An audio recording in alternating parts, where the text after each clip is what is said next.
Bonjour. Aujourd'hui, on va parler des Lions de la Teranga, l'équipe nationale du Sénégal.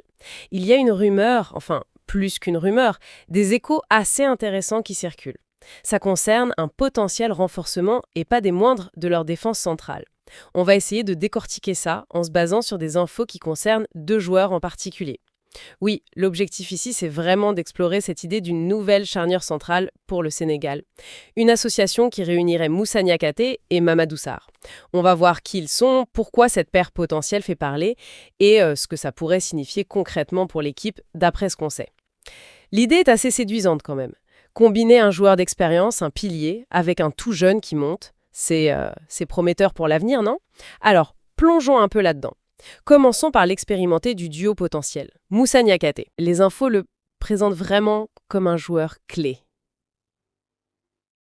Oui, absolument. Moussa Niakhaté, donc, 29 ans, joueur de l'Olympique lyonnais, et ce qui ressort, c'est son statut en équipe nationale. Titulaire indiscutable, leader défensif incontournable. C'est pas rien. On parle de sérénité, de qualité de relance, de sens du placement. Il est décrit comme un cadre essentiel. Et apparemment, il a retrouvé une grosse confiance à Lyon. Il est même un modèle de constance et d'exemplarité. Ça donne l'image d'un joueur très solide. C'est ça. Et ces qualités, sérénité, placement, relance, elles sont pas juste des mots. Pour un défenseur central aujourd'hui, c'est fondamental. La sérénité, c'est crucial pour calmer le jeu, pour rassurer tout le bloc équipe, surtout sous pression. Le sens du placement, c'est l'intelligence défensive, pure. Être là où il faut, quand il faut. Anticiper, ça évite de se jeter, quoi. Et la relance, ça c'est devenu hyper important. Fini le temps où le défenseur balançait juste devant. Il faut pouvoir ressortir le ballon proprement, trouver des relais, lancer la première attaque. Si Niakhaté a ça, c'est un atout majeur, surtout pour une équipe comme le Sénégal, qui aime construire. Et ce rôle de leader, de cadre, ça dépasse le terrain. Ah oui, clairement. C'est celui qui parle, qui replace, qui motive. Son influence, elle est globale sur la défense et même au-delà. Et le fait qu'il performe dans un club comme Lyon, ça compte. Et à Lyon, ça doit booster son statut chez les Lions, non? Indéniablement. Quand tu arrives en sélection en étant performant dans un club comme ça, en Ligue 1, ça te donne une crédibilité, une assurance énorme. Les coéquipiers le voient comme une référence. Ça valide son leadership naturel. Il n'est pas juste bon, il est vu comme un guide fiable. Et ça, c'est essentiel. Surtout si on imagine qu'il pourrait encadrer un jeune à côté de lui. On comprend pourquoi il est vu comme la base. Très clair. Alors, face à cette expérience, cette force tranquille, on a l'autre joueur mentionné, Mamadou Sarr. Beaucoup plus jeune, lui. Oui, Mamadou Sarr, 20 ans seulement. Il joue au RC Strasbourg, mais il a été formé, tiens, c'est intéressant, à l'Olympique lyonnais aussi, comme Niakhaté. Et ce qui est assez étonnant, d'après les sources, c'est qu'on lui prête déjà une maturité, une lecture du jeu et un sang-froid remarquable pour son âge. C'est pas commun à 20 ans pour un défenseur central. Tout à fait. Et c'est exactement ça qui rend son profil si intéressant. La défense centrale, c'est un poste où l'erreur est vite arrivée, où il faut être hyper concentré, mature. Si Sarr a déjà ça à 20 ans, en plus de la lecture du jeu qui suggère une certaine intelligence tactique, alors là on parle d'un potentiel énorme. Ce serait pas juste un jeune physique, mais un joueur qui comprend déjà le poste. Et il y a ce détail sur son parcours international français chez les jeunes, mais toujours éligible pour le Sénégal. Et surtout, il serait dans le viseur du staff technique sénégalais, donc c'est concret. Exactement. Et ça s'inscrit dans une tendance. On voit de plus en plus de joueurs binationaux, formés en Europe, qui choisissent une sélection africaine. C'est une source de talent très importante pour le Sénégal et d'autres. Le fait qu'il cible Sarr montre une stratégie claire. Identifier et attirer ces jeunes prometteurs qui évoluent déjà à un bon niveau, comme la Ligue 1. C'est malin. Mais est-ce que cette maturité de club peut se transposer directement au niveau international africain? C'est un autre défi, non? Ah, ça c'est la grande question. Le niveau international, surtout en Afrique, avec la CAN par exemple, c'est très exigeant physiquement, mentalement. C'est souvent là que ça coince pour les jeunes. Mais bon, le potentiel est là. C'est un pari, mais un pari qui semble calculé vu les qualités décrites. D'accord. Alors, revenons à l'idée centrale. L'association Niakhaté-Sarr. Les mettre ensemble, les sources parlent de parfaite transition générationnelle, c'est fort comme expression. Niakhaté, le sage, 29 ans, et Sarr, le jeune loup, 20 ans. Est-ce que ça peut marcher? Le fait qu'ils viennent tous les deux de Lyon, qu'ils jouent en Ligue 1, Ça aide vraiment? Le fait qu'ils soient dans le même championnat, oui, ça facilite forcément. Ils connaissent le niveau, les exigences. Ils se sont peut-être même déjà affrontés, qui sait? Et la formation lyonnaise commune, même si c'est pas en même temps, ça peut créer une sorte de culture de jeu partagée, une certaine vision de la défense. C'est pas négligeable. Mais au-delà de ça, c'est surtout la complémentarité des profils qui est séduisante. Sur le papier, en tout cas. Niakate avec son leadership, son calme, son expérience, sa relance, et Sarr avec sa jeunesse, mais aussi ce sang-froid, cette lecture du jeu.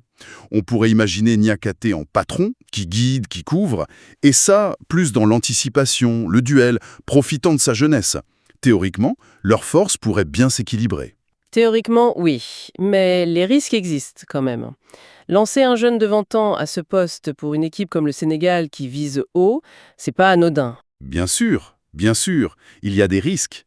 L'inexpérience internationale, ça peut coûter cher, sur une erreur de jugement, un mauvais placement dans un match important. Et la pression médiatique autour des Lions, elle est énorme. Il faudrait que Sarr puisse gérer ça. Et puis, il y a l'alchimie réelle sur le terrain. La théorie, c'est une chose, mais est-ce qu'ils communiqueraient bien? Est-ce que leur style s'accorderait face à différents attaquants? Rapide, costaud, technique. Par exemple, Niakate n'est pas réputé pour sa vitesse folle. Si Sarr ne compense pas ça, comment gère-t-il la profondeur? Ce sont des questions tactiques cruciales pour le staff. Mais le potentiel semble justifier de prendre ce risque, surtout quand on regarde les objectifs. Justement, les objectifs. On parle de la CAN 2025, des éliminatoires pour le Mondial 2026. Cette paire Niakate-Sarr, ça collerait avec cette vision à moyen-long terme. Ah oui, complètement. Pour le Sénégal, champion d'Afrique, habitué du mondial, il faut toujours préparer la suite. La défense centrale, c'est vital. Même si la charnière actuelle marche, il faut penser à demain, à la relève. Intégrer un jeune comme Sarr à côté d'un cadre comme Niakate, c'est exactement ça. Préparer 2025 et 2026. Ça permet à Sarr de grandir, d'apprendre au contact du haut niveau, tout en étant déjà une option. Plutôt que d'attendre le dernier moment pour lancer un jeune sans repère, on anticipe. Ce duo offrirait à la fois de la sécurité immédiate avec Niakate et un gros potentiel de développement avec Sarr. C'est une base solide pour viser haut. Stratégiquement, c'est très cohérent. Et ce qui rend ça encore plus concret, c'est cette histoire de timing. On évoque une possible convocation de Sarr dès novembre prochain. Ça voudrait dire que le staff le voit pas juste comme une idée pour dans 2 ans. C'est un signal fort, oui. S'il est appelé en novembre, même s'il ne joue pas tout de suite, ça montre une volonté de l'intégrer vite, lui faire découvrir le groupe, l'ambiance, créer des liens avec les autres, et surtout avec Niakate. C'est la première étape pour construire une relation sur le terrain et en dehors.